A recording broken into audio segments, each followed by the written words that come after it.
Bonjour et bienvenue sur la chaîne La Préparation de l'épouse glorieuse de Jésus-Christ qui est partie de Réveil des Nations pour un message vraiment très bon pour nous aujourd'hui parce que Dieu est bon. Et ce message s'appelle le chemin du bonheur.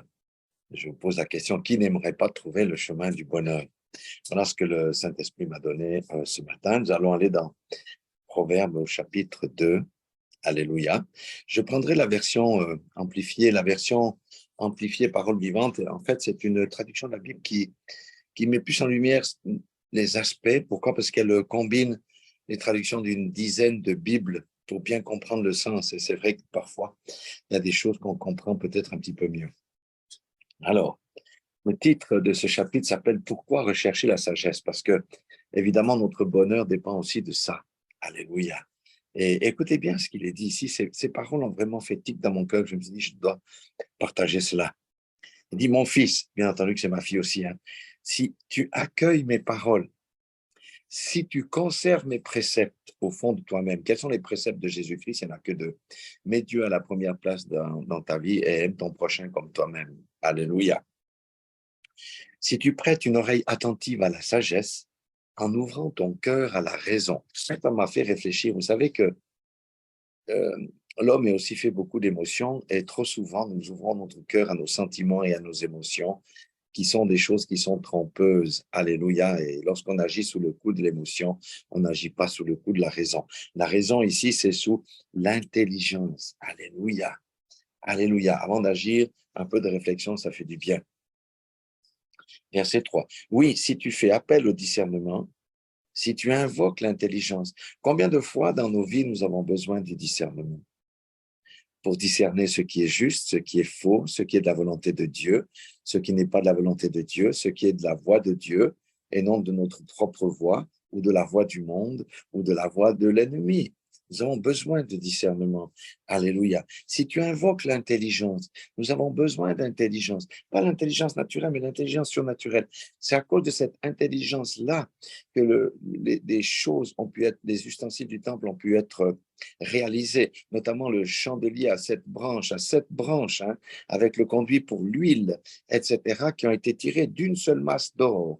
Alléluia. Il faut de l'intelligence, et l'intelligence, j'ai expérimenté ça lorsque je travaillais. Lorsqu'on a l'intelligence divine et la sagesse divine, Dieu nous rend capable de résoudre des énigmes les plus difficiles ou de trouver des solutions dans des situations très complexes. Alléluia. Si tu la cherches comme de l'argent, ça veut dire que on doit rechercher ces choses-là. Alléluia. Si tu creuses pour la trouver comme pour découvrir des trésors, ça veut dire que mon cœur doit être porté à chercher ces choses-là. Alléluia. Cette intelligence, cette sagesse, ce discernement. Alléluia. Et vous savez, il dit un premier bénéfice ici au verset 5, vous savez que Dieu ne se laisse pas trouver facilement. Il dit, alors tu comprendras ce que veut dire révérer le Seigneur. Révérer le Seigneur, ça veut dire, dans d'autres versions, il dit, tu auras la crainte de Dieu. Tu apprendras ce que dit révérer le Seigneur. Révérer le Seigneur, ça veut dire quoi? À le respecter. Alléluia. Et tu apprendras à connaître Dieu. Ah, vous savez, Dieu, c'est quelqu'un de complexe, notre Dieu. Alléluia. Donc, ça, c'est pas avec notre intelligence, c'est avec notre cœur. Alléluia. C'est avec notre cœur. Notre cœur a soif de Dieu. Il faut étancher cette soif. Et comment on étanche? En recherchant cette sagesse, en recherchant cette intelligence. Et le discernement va nous être accordé pour que l'on connaisse Dieu et qu'on puisse le révérer, le respecter, l'adorer, le louer. Parce que quand on fait ces choses comme ça, nous allons découvrir la volonté parfaite de Dieu. Et tu apprendras à connaître Dieu avec ton cœur. Alléluia. Ça veut dire avec l'intimité de ton cœur, de ta relation avec lui. Dieu n'est pas le Dieu des dimanchards. Non. Dieu est un Dieu de relation, pas un Dieu de religion. Dieu n'est pas le Dieu des rites. Dans la loi, il y avait plein de rites. Dans la religion, il y a beaucoup de rites pour gagner la faveur de Dieu. Dieu est un Dieu de relation. Alléluia. Et c'est avec l'intimité du cœur qu'on découvre Dieu, qu'on apprend la révérence. C'est avec le cœur qu'on cherche la sagesse. Comme l'a dit, comme si quelqu'un qui cherche de l'argent, vous avez une pelle, vous avez vu les chercheurs d'or, les chercheurs d'argent, ils creusent le sol, jusqu'à ce qu'ils ont trouvé le filon, et ensuite ils exploitent le filon. Eh bien, c'est la même chose qu'on doit avoir dans notre cœur. Un fils de Dieu doit avoir ces choses. Nous devons avoir faim et soif de la parole de Dieu. Nous devons avoir faim et soif de connaître Dieu, de savoir qui il est pour qu'on puisse l'adorer, pour qu'on puisse le louer. Vous savez que la meilleure des antidotes contre la dépression, c'est la louange.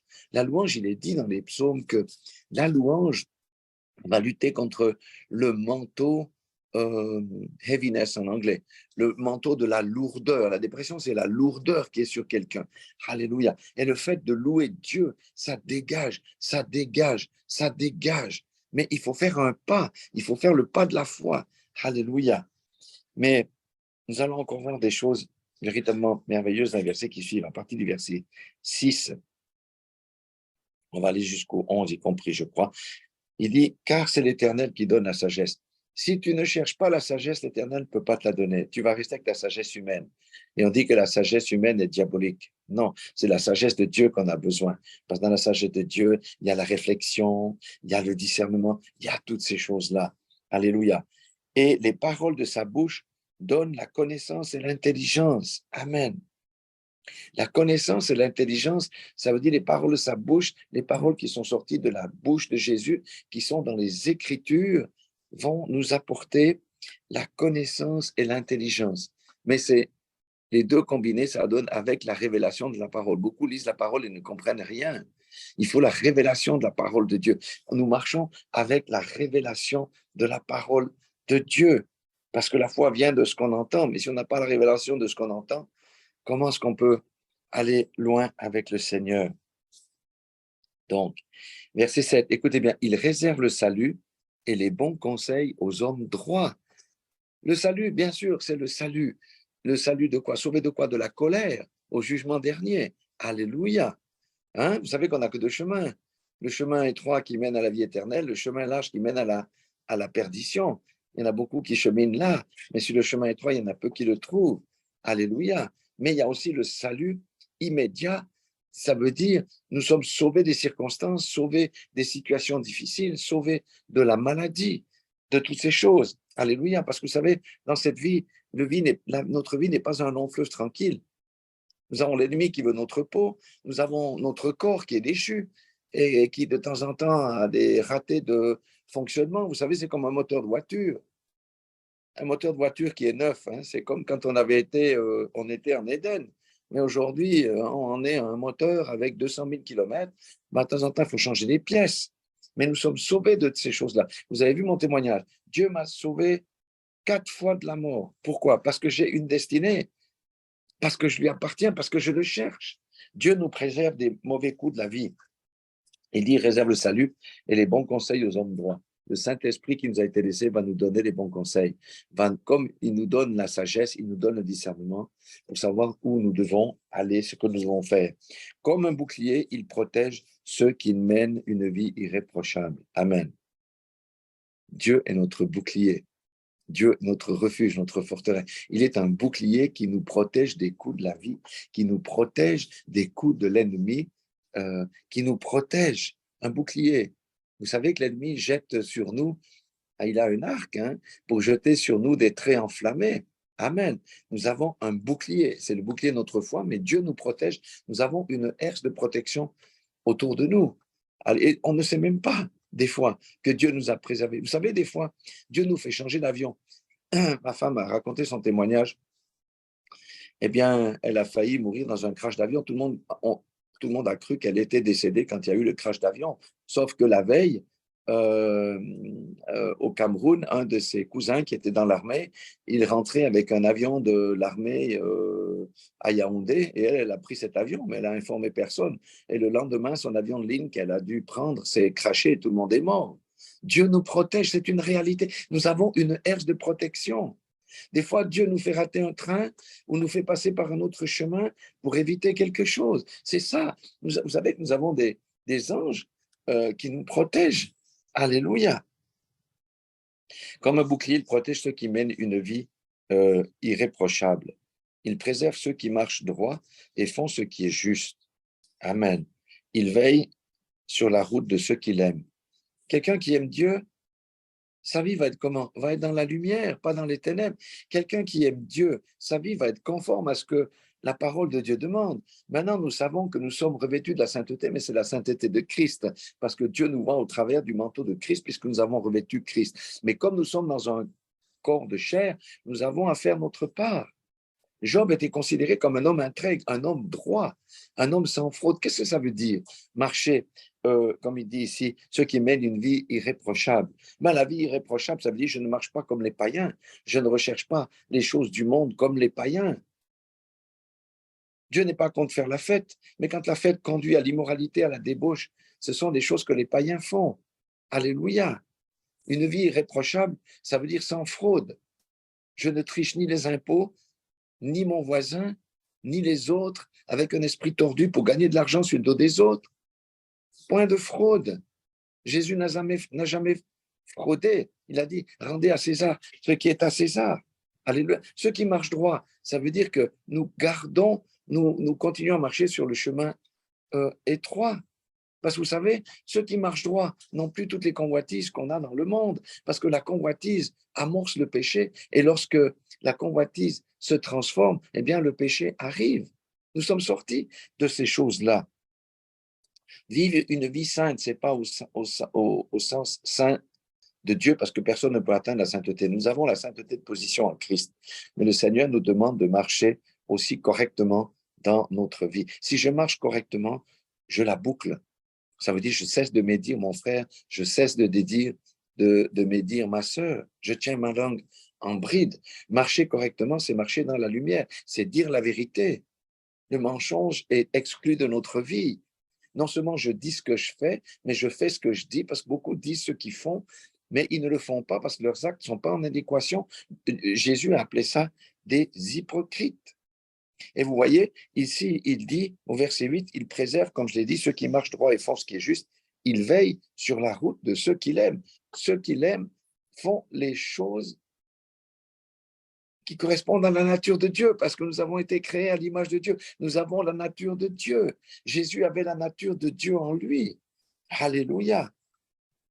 Et il dit, si nous recherchons ces choses, la sagesse, l'intelligence, si nous demandons le discernement, si nous révérons le Seigneur, si nous connaissons Dieu, il dit, verset 9, alors tu apprendras à discerner ce qui est juste, droit et honnête.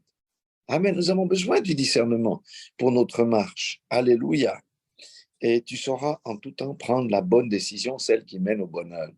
Vous savez, dans notre vie, nous devons prendre tous les jours des décisions.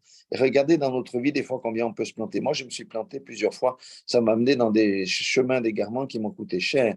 Mais grâce à la sagesse, la parole de Dieu, la repentance, je suis revenu jusqu'où je m'étais trompé pour partir dans la bonne direction.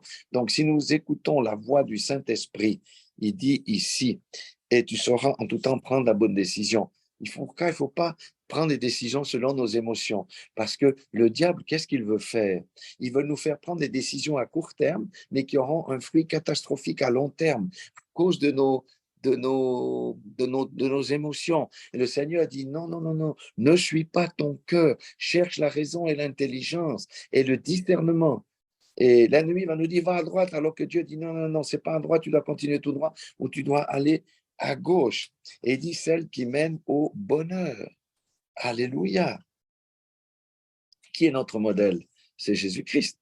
C'est le premier-né de toute la création. Des born again, c'est le premier-né des gens qui sont nés de nouveau. C'est lui notre modèle. Et comme nous sommes nés de nouveau, qu'est-ce qu'on fait? Nous marchons selon le modèle de Christ, mais la chair nous empêche, nous met des barrages. C'est pour ça que la Bible dit, crucifie ta chair. Et comment crucifie-t-on notre chair? En marchant par l'esprit. Si on marche par l'esprit, on va méditer la parole de Dieu pour connaître les choses, parce que Dieu se révèle dans sa parole.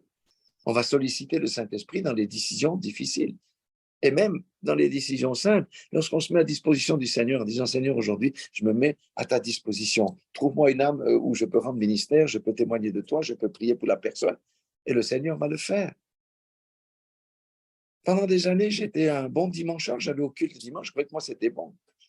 mais je n'ai pas évangélisé autour de moi, j'ai gardé la bonne nouvelle pour moi, parce qu'en Suisse, il ne faut pas déranger, il faut être discret. Mais le Seigneur dit, allez et faites de nations des disciples, ce n'est pas que pour les évangélistes, c'est aussi pour chacun de nous à parler du Seigneur, à témoigner des miracles qu'il fait dans notre vie. Alléluia. Alléluia. Et je continue encore un petit peu, parce que c'est tellement merveilleux, versets 10 à 15, on ira jusqu'au 15, parce qu'on va parler de l'homme moderne ici. Il dit au verset 10, alors la sagesse pénétrera ton cœur. Seigneur, j'ai besoin de ta sagesse. Seigneur, j'ai besoin de ton intelligence. Et la connaissance fera les délices de ton âme. Quand j'ai la révélation de la parole, comme j'ai eu ce matin sur ce proverbe-là, ça me remplit le cœur. Je suis content et de pouvoir le partager. Le discernement sera ta sauvegarde. Nous devons discerner les temps. Nous devons discerner les choses. D'où viennent ces choses? La Bible dit qu'on doit discerner les esprits. Ce n'est pas tous ceux qui disent je suis fils de Dieu qui sont fils de Dieu. On doit apprendre à discerner. Alléluia. Et dit le discernement sera ta sauvegarde pour ne pas être trompé par notre cœur, nos sentiments, les attraits du monde et toutes ces choses. Et l'intelligence veillera sur toi. Ça veut dire l'intelligence de Dieu qui surpasse toute intelligence humaine va te permettre de sortir de situations difficiles. L'intelligence qui vient d'en haut te permettra de régler des problèmes difficiles, insolubles. Verset 12, pour te préserver du chemin du mal. Parce que notre chair nous attire vers le chemin du mal. Le monde nous attire sur le chemin du mal. Le diable nous pousse sur le chemin du mal. Il dit ici, verset 12, écoutez bien, pour te préserver du chemin du mal et des hommes qui tiennent des propos pervers, qui abandonnent le droit chemin. C'est l'homme moderne. Hein? Celui qui est arrogant, qui est fier, qui ne cherche que son plaisir, que sa satisfaction personnelle au mépris des autres, pour s'engager dans des sentiers obscurs. Beaucoup quittent la foi pour aller chercher le New Age, pour aller dans des chemins obscurs, ça veut dire les chemins de l'occulte et toutes ces choses-là, parce qu'on se confie dans les philosophies et tout ça, qui prennent plaisir à faire le mal. Regardez, si l'homme était bon, nous n'aurions pas la guerre en Ukraine, nous n'aurions pas la famine dans différents endroits, nous n'aurions pas des populations qui sont décimées par des maladies, parce que si on avait l'amour de Dieu, nous leur prêterions secours, nous leur donnerions des médicaments, qui sont tout contents de réussir un mauvais coup, dont le comportement est dépravé et le chemin tortueux. Regardez le monde dans lequel on vit, avec toutes ces histoires de il, de elle, on ne sait plus qu'un homme est un homme, on ne sait plus qu'une femme est une femme, et toutes ces philosophies bizarres qui viennent maintenant dans notre société. Nous sommes dans les temps de la fin, mes amis. Laissez-moi vous dire qu'il est temps de connaître Dieu et de le révérer. Il est temps de chercher la sagesse. Il est temps de chercher l'intelligence qui vient d'en haut afin que nous ne suivions pas ces chemins pervers, que nous ne laissions pas détourner, parce que la Bible dit qu'il y aura la grande apostasie, beaucoup abandonneront la foi. Nous allons dans des temps difficiles. Seul celui qui connaît Dieu restera debout et pourra marcher dans le chemin du bonheur. Seul celui qui connaît Dieu et qui révère Dieu. Ça veut dire qu'il y a le respect, qu'il honore, qu'il adore, qu'il le loue, qu'il fait toutes ces choses. Eh bien, il est dit ici, il veille sur la route de ceux qui l'aiment. Alléluia. Dieu veille sur ma route. Pourquoi? Parce que je l'aime, parce que je cherche à le connaître, parce que j'ai soif de lui, parce que je passe du temps dans la communion intime avec lui et non avec la communion du monde et de toutes ces choses que le monde offre. Je me sépare du monde, c'est ça la sanctification. Je veille à mes relations, c'est ça la sanctification. Et nous voyons que nous avons vraiment beaucoup de choses, parce qu'il dit au verset 8, il préserve ceux qui marchent droit et qui font ce qui est juste. Il veille sur la route de ceux qui l'aiment. Voilà le message merveilleux que je voulais vous adresser ce matin. Pensez-y, réécoutez ça, mangez ces paroles, méditez sur le Proverbe 2, verset 1 à 15. Alléluia, alléluia. Alléluia. Et il y a même encore, je vais encore lire le verset 16 qui attire mon attention. Il dit, alors tu seras aussi préservé de la femme dévergondée. Aujourd'hui, vous savez qu'il est facile de tromper son mari, de tromper sa femme. Hein? De l'inconnu aux paroles enjoueuses qui a quitté son mari, le compagnon de sa jeunesse et qui a oublié l'alliance conclue devant son Dieu. Alléluia. Dieu nous préserve de beaucoup de choses dans ce monde de saleté, dans ce monde ordurier, dans ce monde pourri, parce que nous voyons les fruits de la pourriture de cette société. Le monde est en train de crouler sous le péché. Le monde est en train de s'écrouler sous le péché, mais nous ne serons pas touchés, car 1000 tomberont à ma gauche et 10 000 à ma droite. Je ne serai pas touché parce que l'Éternel me préserve. J'ai une herse de protection autour de moi, parce que j'aime Dieu, parce que j'apprends à le connaître, parce que j'ai faim et soif de lui, parce qu'il m'accorde sa sagesse, l'intelligence et le discernement. Voilà, toutes ces choses sont pour nous, sont pour moi, sont pour vous. Et je prie Dieu que ces choses-là puissent pénétrer votre cœur, vous bâtir, vous faire grandir et augmenter votre foi jusqu'à ce qu'on ne bouge plus, qu'on arrive à la maturité parfaite de Jésus-Christ. Jésus-Christ est notre modèle. Suivons notre modèle. Marchons dans ses traces. Soyez tous bénis dans le nom puissant de Jésus-Christ de Nazareth. Alléluia. Je vous aime. Dieu vous aime.